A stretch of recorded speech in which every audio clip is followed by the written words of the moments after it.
When a parent spoils a child, there are risks, especially if spoiling the child becomes the norm. That child usually develops a sense of entitlement, of expectation, of always coming first in everyone's book.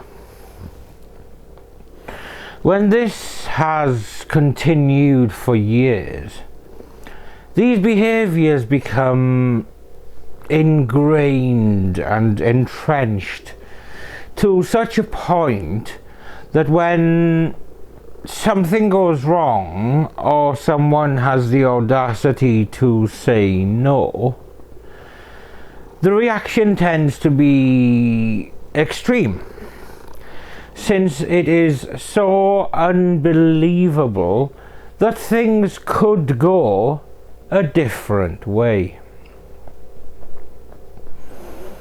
In today's case, when a man-child is told he needs to fend for himself, he thinks that it's so unfair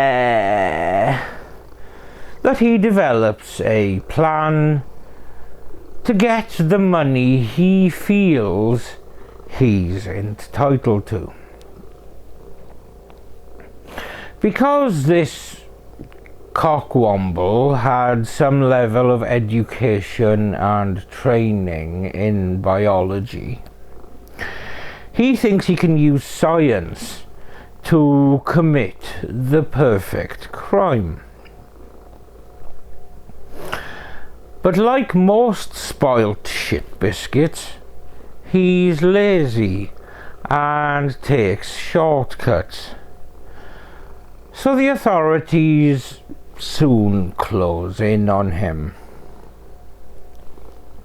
This is the murder of Joel and Lisa Guy, and this is Murder of Crows.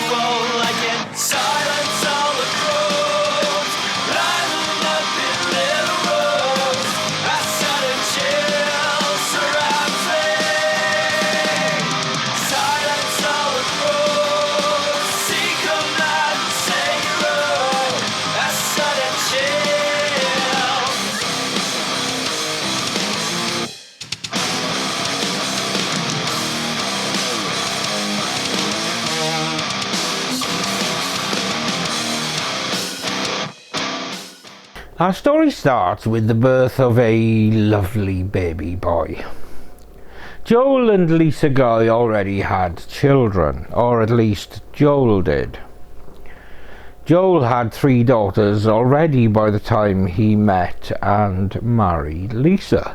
But Lisa treated the girls as if they were her own. Joel Guy Jr. was born on March the 13th, 1988, with relatives calling him Joel Michael to distinguish him from his father. His half-sisters would note that he was reclusive and very rarely left his room. But he was intellectually competent. He graduated from the Louisiana School for Math, Science and the Arts in 2006. However, Joel spent most of his life with his parents at 11434 Golden View Lane in West Knox, Tennessee. He spent a semester at George Washington University, but dropped out. He later went to Louisiana State University to study plastic surgery, but withdrew in 2015. Eventually just living lazily in a Baton Rouge apartment. He had spent a lifetime being reliant on his parents, so he had never had to work for anything. And at university, where he needed to actually make effort and, you know, achieve things, it just all seemed like too much. He spent 9 years in various colleges without ever graduating, all of it financed by his parents. By the time he was 28, he had still never had a job. When Joel Guy Sr. was fired from his engineering job, he knew he should cut his son off. But his wife was earning a small salary at a human resources job for another engineering firm, and the couple wanted to retire. In fact, the only reason she had this part-time job was to continue supporting Joel Jr. They had done their time with the 9-to-5 toil and made plans to shift to the golden years of their retirement. Lisa and Joel sold their home in Knoxville, Tennessee, and bought a new, smaller home in Seguinsville, Tennessee. But with retiring, Lisa and Joel could never afford to continue to pay for their son. They informed Joel Jr. of this, telling him he needed to find employment and a place to live. The 61-year-old Joel Sr. and his 55-year-old wife happily hosted one last hurrah in their big family home, inviting their children for Thanksgiving 2016. They were planning to move across Tennessee 2 weeks later, so as one final send-off to the larger family home, they hosted their blended family at the Knoxville home. Joel Sr.'s 3 daughters from a previous marriage, along with their respective spouses and children, and the couple's son, Joel Jr. But this year was a little different from other family gatherings they had had in the past, but this was different in a good way. Joel Jr., who was normally very standoffish, actually seemed happy and outgoing. This was a drastic difference from previous years, where he would simply stay in his childhood bedroom, only coming out for meals and rebuffing any attempt at conversation with either silence or a snide remark. This year he smiled and socialized with the family during the entire visit. He interacted with his nieces and nephews, for what amounted to the first time that he really had interacted with his sister's children. And he even gave the children some of his old toys. After the holiday period, Joel Sr.'s daughters left with their families, but Joel Jr. stayed on. Now, this didn't seem odd to anyone, since Joel Jr. had been dependent on his family his whole life, and until moving for university, he had actually lived his whole life at that home. At 28, he was still in college and had never worked or supported himself in any way. Joel Sr. had tried to cut him off before, but this was when Lisa took a part-time job so that she could continue sending money to their son.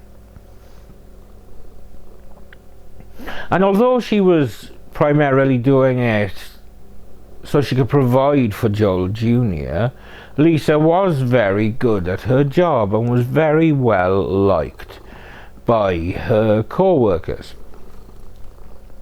So when she announced to them that she was planning to retire in a couple of weeks, her co-workers planned a special retirement lunch for her. And this was planned for the Monday after Thanksgiving. You know, the day that everyone would be due back in work after the holiday. But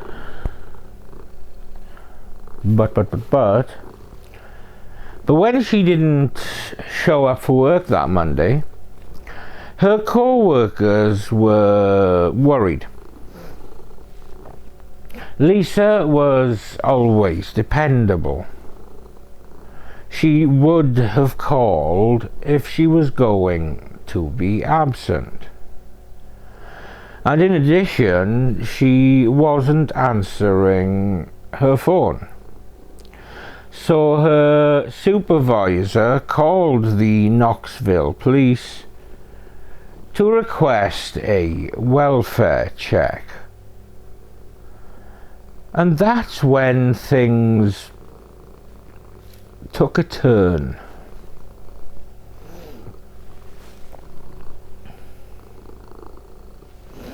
Just inside the door of the Guy home, bags of groceries were scattered near the door. The ice cream and other frozen foods melting, as though someone had simply dropped them as they walked in the door.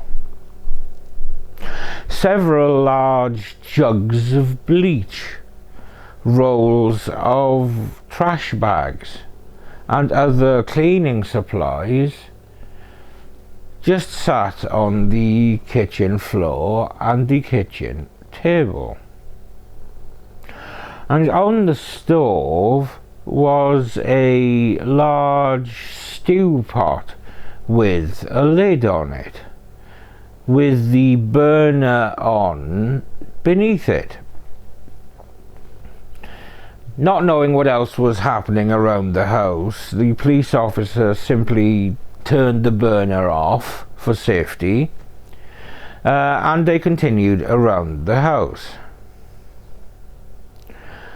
As they walked through the home, they found even more suspicious evidence.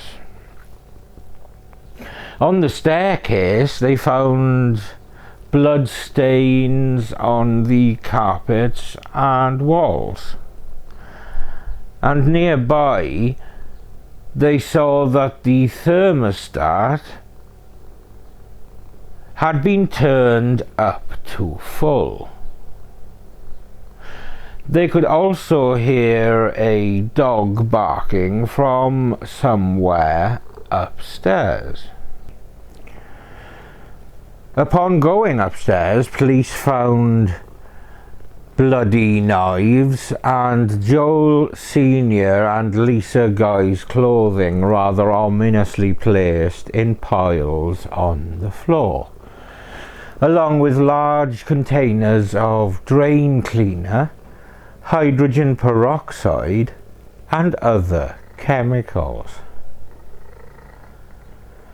The dog they were hearing was inside the laundry room, and it seemed very distressed. After calling animal control to come to take custody of the dog, they continued their search of the home. This is where things got really messy. In the exercise room, near a large area of blood spatter, they found Joel Sr.'s severed hand.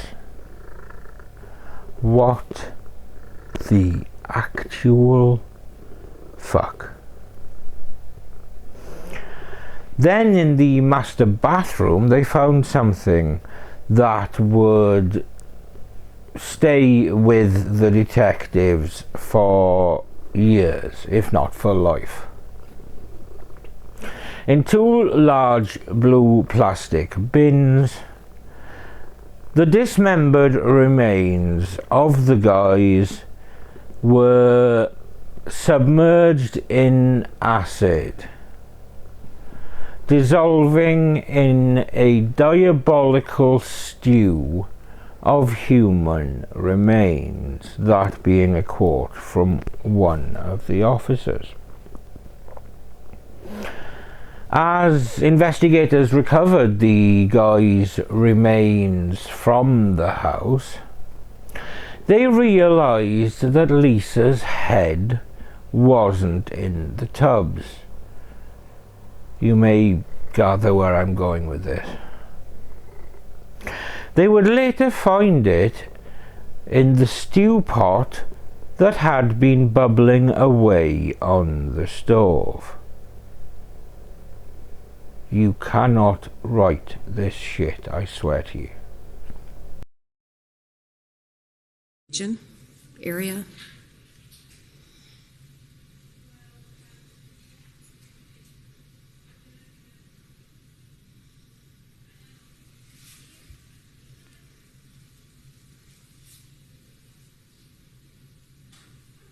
So table in the eat-in kitchen.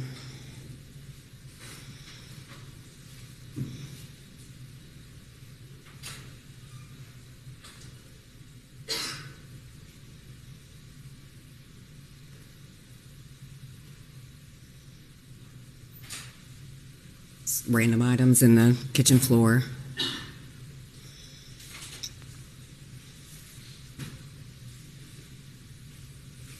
And then this is the kitchen proper.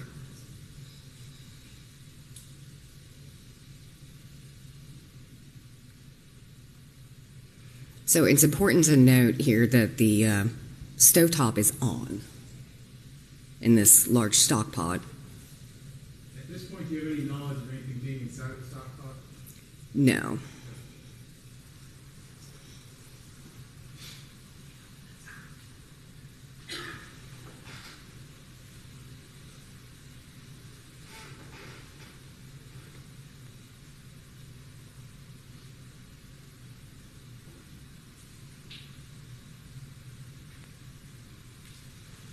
So this is continuing kind of to the other side of the kitchen counter.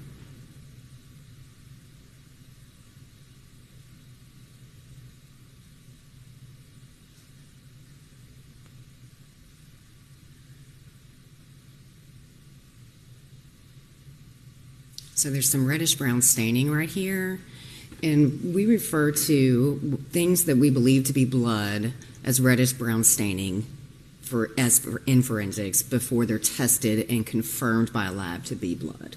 So if you hear us refer to RBS or reddish brown staining, that's what that is. So there's more RBS down the side of the wall, and here at this gate, and on the banister as well.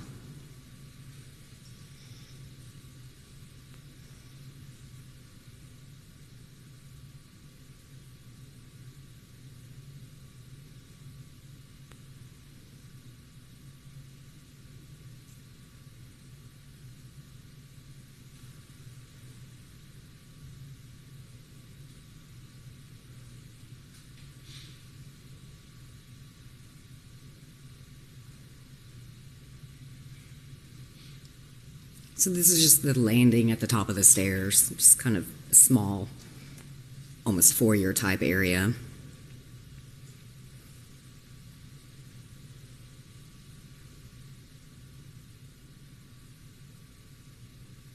That's on the ground in two large Rubbermaid type tubs. And this is a shower with a hose attached to the top. Attachment, the shower head has been removed and a hose has been put there instead, like a garden hose type of thing.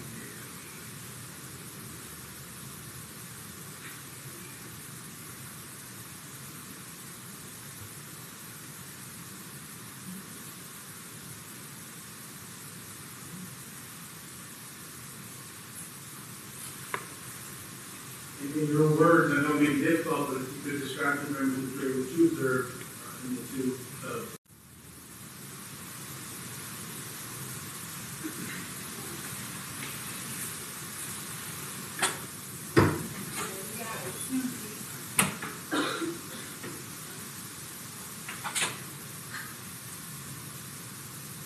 I want to ask you, is there a heater in the bathroom? There is a heater in the bathroom.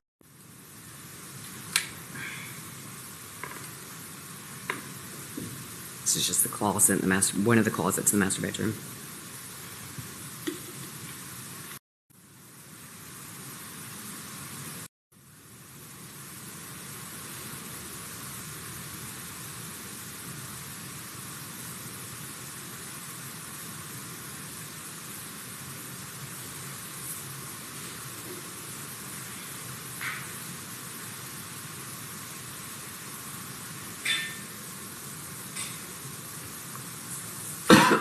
This is back out into the foyer.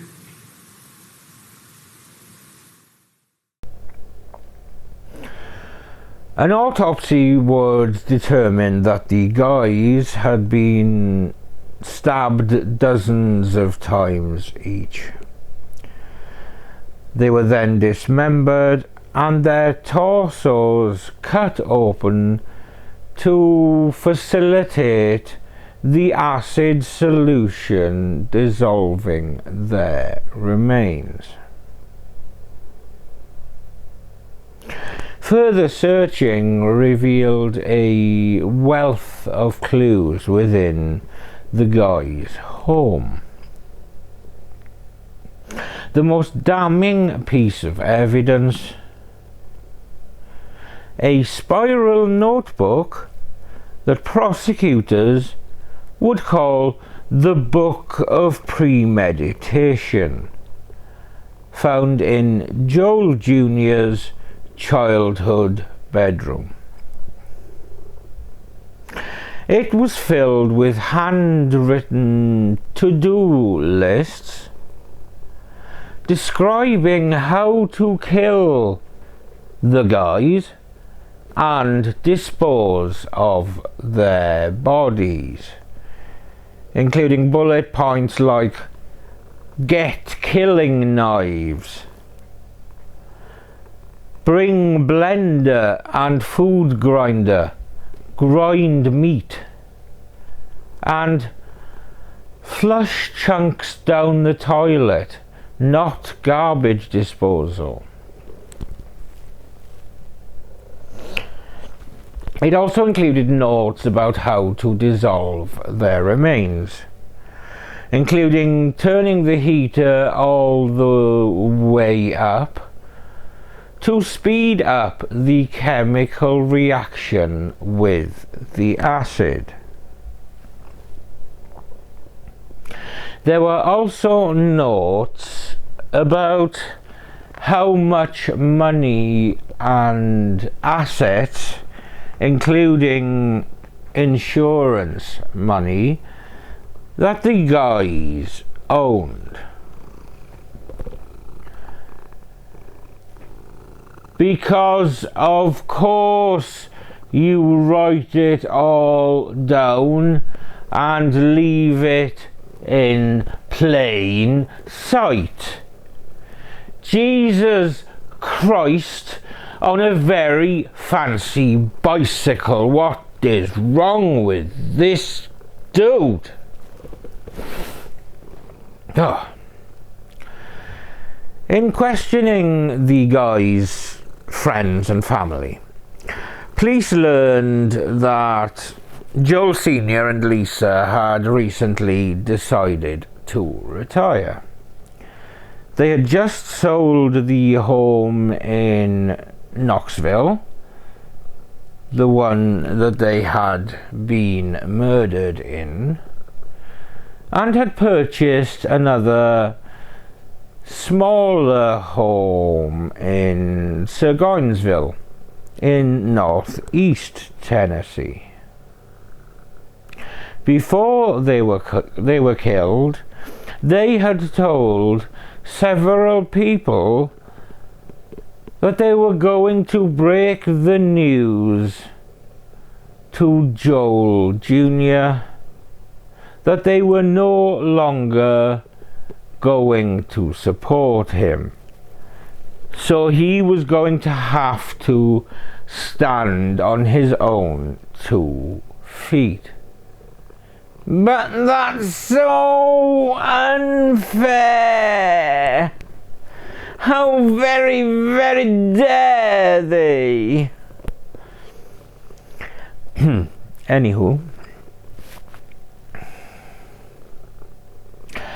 store surveillance footage from days earlier captured Joel Jr. buying several of the items found at the crime scene and that were listed in the book of premeditation, including knives, bleach, and acid. When police went to arrest him in Baton Rouge, he attempted to flee. He was quickly apprehended with a brand new food grinder in the trunk of his car. Classy, Joel, classy. Even though he thought that he had created a genius plan, including programming his mother's mobile phone to call him after he was back in Baton Rouge in order to establish an alibi and confuse her time of death, it had all fallen apart when police were called to their home before Joel Jr. could finish destroying the crime scene by ultimately setting fire to it.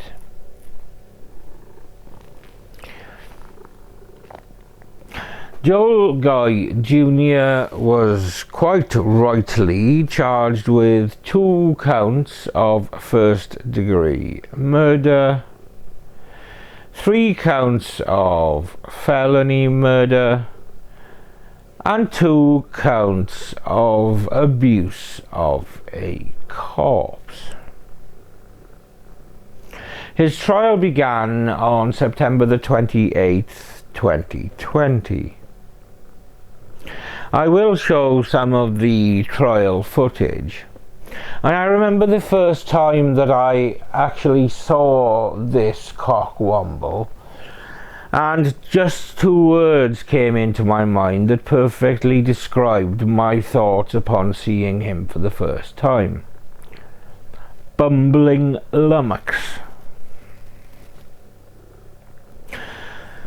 Joel Jr. did not fight extradition back to Knoxville to stand trial for the murders of his parents.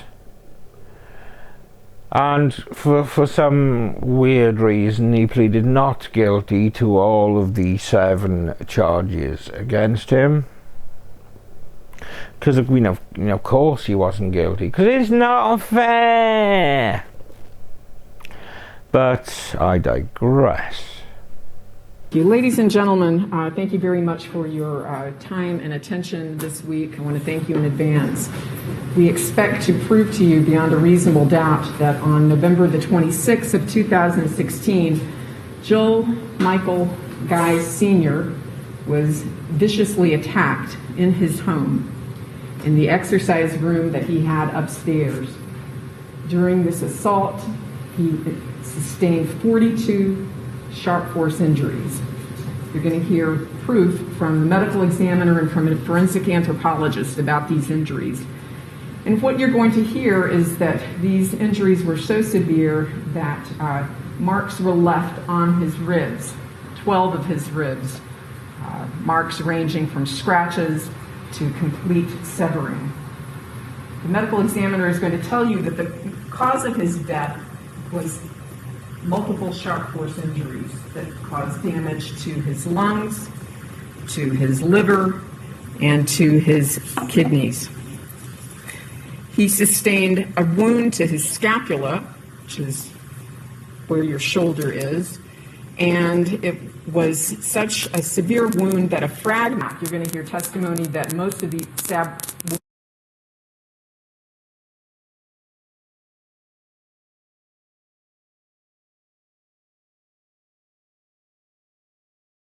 going to hear blood staining evidence in this exercise room that indicated that there was a fierce struggle. In one corner of the room, there is blood evidence to show that there was thrashing motion. It left not only blood marks, but white marks and droplets on 2 walls of the room, and extensive blood staining on the carpet.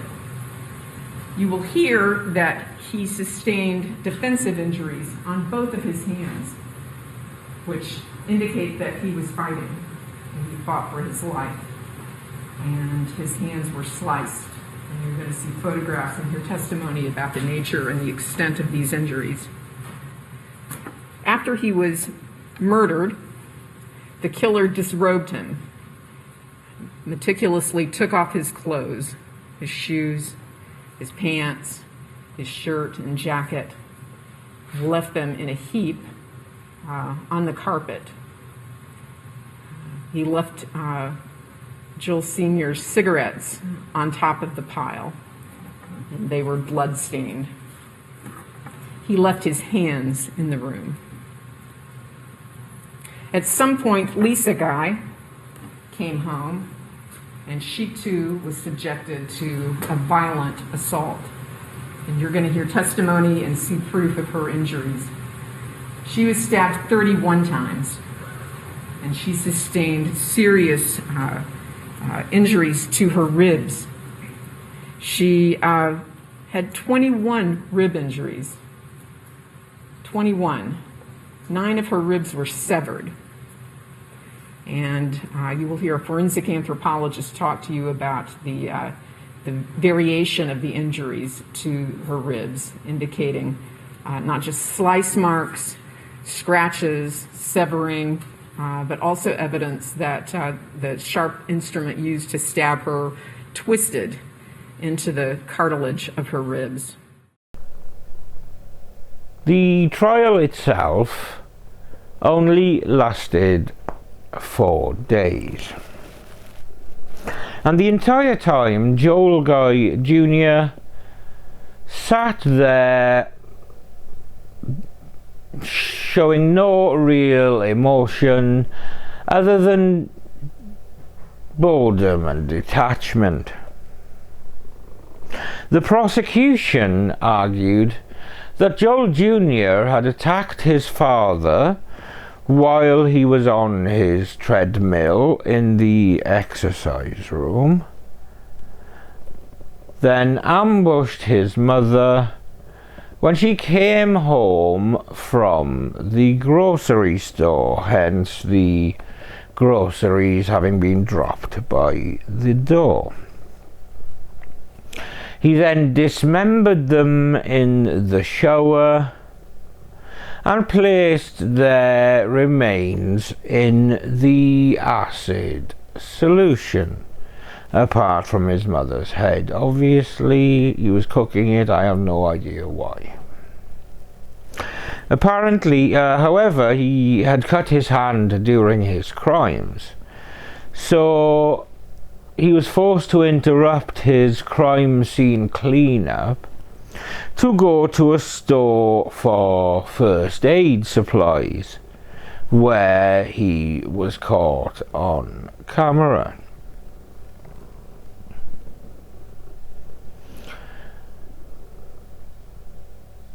With the injury worsening, he felt that if he was to attend an emergency room, it would have to be in Baton Rouge because of his alibi.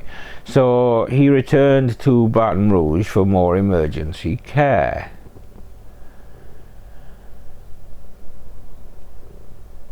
But it wouldn't be enough, because the dickhead underestimated quite how much the guys were loved. It may be that the cleanup was too physically demanding, or he just thought that he would have had much more time to sort everything out. But the prosecution laid out everything, including the book of premeditation and all the surveillance footage. The defense presented no witnesses and zero evidence, other than filing a motion that asked for the death penalty if he was found guilty. His defense, such as it was that he'd been so happy and outgoing that Thanksgiving, he couldn't possibly have been planning a murder. "Oh, that's fine then. I think we made a mistake arresting you, young man. Be on your way, you're free to go." As defences go, I can't help feeling it's a little lacking. But then, in fairness, the defense were already fucked by the sheer weight of evidence against Joel Guy Jr. Oh, it also didn't help that before sentencing, the Tennessee Department of Corrections issued a handwritten note found in Joel Jr.'s jail cell outlining his plans to gouge out his cellmate's eyes. Fuck me. This dude really needs to stop writing shit down. At the end of his trial, he was found guilty on all charges and given 2 consecutive, yes, life sentences, plus 4 years for the abuse of a corpse charges. He will be eligible for parole in 130 years. Still, at least he doesn't have to worry about paying his own bills for, let's say, the rest of his natural life. We, the jury, find the defendant, Joel Michael Guy, guilty of first-degree premeditated murder of Joel Guy Sr. Count number 2, please. We, the jury, find the defendant, Joel Michael Guy, guilty of first-degree premeditated murder of Lisa Guy. Count number 3. We, the jury, find the defendant, Joel Michael Guy, guilty of first-degree felony murder of Lisa Guy. Count number 4. We, the jury, find the defendant, Joel Michael Guy, guilty of first-degree felony murder of Joel Guy Sr. Count number 5. We, the jury, find the defendant, Joel Michael Guy, guilty of felony murder of Lisa Guy. Count number 6. We, the jury, find the defendant, Joel Michael Guy, guilty of abuse of a corpse of Joel Guy Sr. And count number 7. We, the jury, find the defendant, Joel Michael Guy, guilty of abuse of a corpse of Lisa Guy. Like for 4 years, I felt like I've pushed it down like it's not actually happening. But it's real. And they're gone. I still have Dad on speed dial. Like it hurts me every day not to be able to speak to him. The rest of my life is not going to be the same for any of us. And I know there's a void that will not be replaced until that beautiful day when we meet again.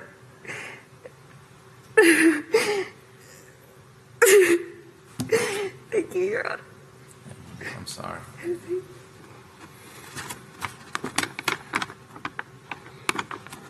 Excuse me. The next day after we buried Joel and Lisa, my mother died. They fought to bring her back. She truly died of a broken heart. There are 3 deaths on your hand, on Joe Michael Guy Jr.'s hands. My grandchildren lost their great-grandmother. My stepson lost his grandmother. And I lost my mother. On that day, I lost my family. My mother is gone. My sister is gone. The world has forever changed. The impact of this crime is notorious. My grandchildren's grandchildren will be able to read about this horrible, disgusting crime. We will never, ever be the same. Thank you, Your Honor. Thank you. And I waited a long time for this, 4 years now. Took away my brother and my sister Lisa, the 2 precious people he's took from my family and me. It was a heartless and selfish thing. I will never get to see or talk to him or be a part of my brother and my sister's life no more. I want to first of all, just so I don't forget, say thank you to all law enforcement and the lawyers, the court, the jury, everyone that had to see all this. And I'm very sorry that this evil's had to come into their life too. And that I will be praying for all of them as I do for my family as well. Dad and Lisa were wonderful. They were larger than life. They were so happy and such really good people. And they loved him. They loved him so much. They loved all of us. And for anyone to do what he did, I don't understand it. He has taken something from myself, from my children, his Dad and Lisa's grandchildren, my husband, everyone in our family. He has taken something from us that we'll never get back. We will. I pray that we can move on from this and that we can put this behind us. In April of 2023, Guy's appeal of his murder conviction was denied by the Tennessee Court of Criminal Appeals. The appeal centered on the notion that the police had no legal grounds to make the search of the property, the search which, as we know, uncovered his parents' remains without a warrant. However, the court disagreed, and Joel Guy Jr. will continue to serve his 2 life sentences at the Northwest Correctional Complex in Tiptonville, Tennessee. Joel Sr. and Lisa Guy were good people. As my mother would say, salt of the earth, and happy to help anyone, and well liked by everyone that they had dealings with. Their daughters speak of them with such love. And the main reason that Joel Jr. was caught so quickly was because people became concerned about the guys so quickly. Their absence was noted. Well, this meant that the police attended the home much sooner than Joel Guy Jr. had bargained on. Good enough for the cockwomble. This video is, of course, dedicated to Joel Sr. and Lisa, who would soon have been moving, literally and figuratively, into their retirement years. But they were prevented from doing that by the privileged child that they had given everything to. And when they were no longer able to do so, he showed his gratitude with the sharp end of a knife, before treating their bodies with complete disrespect, disdain, and absolutely no dignity. After their ignominious end, I truly hope that they have been reunited and that they are at peace. Thank you for watching another episode of Murder of Crows. I'm Steve. This monster is Samson, and we will see you when we see you.